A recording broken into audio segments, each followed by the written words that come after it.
Hello बच्चों, let's read the question.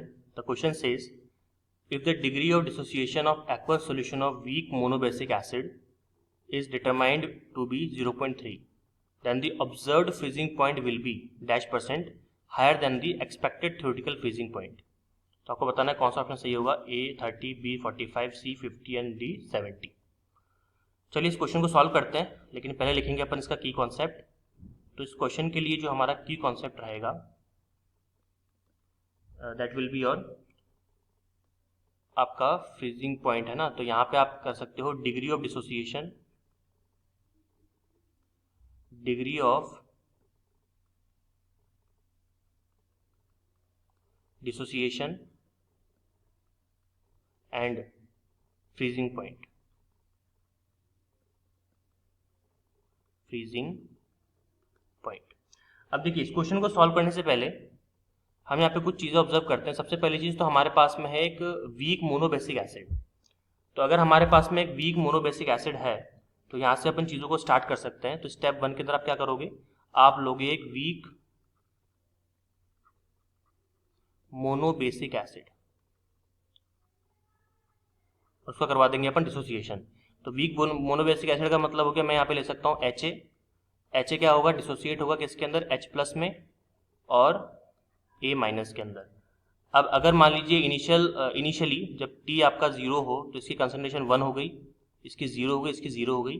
लेकिन जब आपका T इक्विलिब्रियम स्टैब्लिश हुआ तो ये बन गया आपका 1 - अल्फा, ये अल्फा और ये अल्फा. तो हमारे पास में टोटल I की वैल्यू कितनी आ गई, ये आ गया हमारे पास में that is 1 - alpha plus alpha plus alpha. ये हो जाएगा आपका 1 + अल्फा. तो I की वैल्यू यहाँ से आ गई आप मुझे 1 + अल्फा. ठीक है, इसको थोड़ा सा इरेज कर देते हैं और ये आ जाएगा आपका 1 + अल्फा. चलिए जी, इसके बाद में जब I की वैल्यू आपको मिल चुकी है 1 + अल्फा, तो यहाँ पे एक चीज़ ऑब्जर्व करने वाली है कि क्वेश्चन को अगर आप ध्यान से देखोगे तो यहाँ पे आपको बोला है कि कितना डिसोसिएट हुआ मोनोबेसिक एसिड का, 0.3. तो डिग्री ऑफ डिसोसिएशन कितनी आई, 0.3 आई. तो मतलब अल्फा इज गिवन, तो अल्फा कितना दे रखा है आपको, 0.3. तो यहाँ से I की वैल्यू आ जाएगी, तो I will be equal to 1 + 0.3 will be equal to 1.3. तो ये आ गई मुझे I की वैल्यू. ठीक है, तो I की वैल्यू कंप्लीटली हमारी आ चुकी है. अब हमको क्या निकालना है, हमको निकालना है कि परसेंटेज कितना इंक्रीज हुआ, परसेंटेज कितना इंक्रीज हुआ. तो परसेंटेज इंक्रीज को निकालने के लिए हम यहाँ पे एक फॉर्मूला यूज कर सकते हैं जो कि बहुत ही ज़्यादा फैक्चुअल है, आपको याद रखना पड़ेगा. और फॉर्मूला है कि percentage increase will be equal to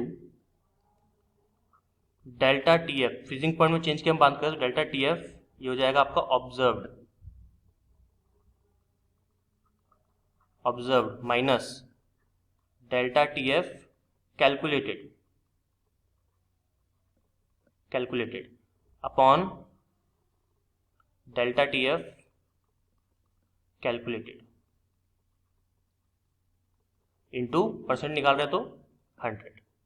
ठीक है, अब आपको एक चीज़ पता है कि जब भी अपन पढ़ते हैं इस चीज़ को तो डेल्टा TF किसके बराबर होता है, दैट इज IKF M के. ये चीज़ आपको पता ही है. तो जहाँ भी आपको डेल्टा TF दिख रहा है वहाँ उसकी जगह पे अपन IKF M लिख सकते हैं. तो चलिए इसको लिखते हैं और बनाते हैं हमारा इक्वेशन जो भी बनेगा. तो इक्वेशन हमारा बनना चाहिए यहाँ पे ऑब्जर्व्ड के लिए I × KF × M. ठीक है, माइनस, अब कैलकुलेटेड देखो, कैलकुलेटेड के लिए कभी भी अपन I की वैल्यू यूज नहीं करते हैं, केवल ऑब्जर्व के लिए अपन यूज करते हैं. तो यहाँ पे केवल क्या आएगा, KF × M upon KF × M into again आपका 100. अब जितना भी आपका KFM देख रहे हो सब कट गया, आप जानते ही हो.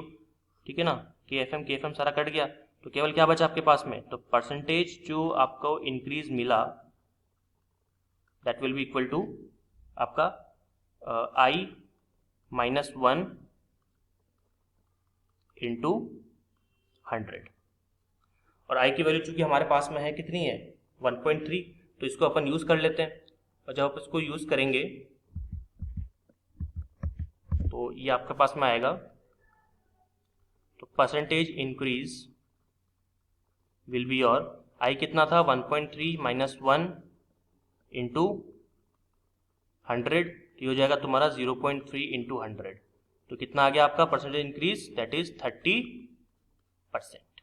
तो this will be your final answer. तो अगर हम यहाँ पे चेक करें तो कोई ऑप्शन मैच कर रहा है क्या? यस, ऑप्शन नंबर ए हमारा मैच कर रहा है, that is 30। The final answer is option number A. I hope you understood it well. All the very best.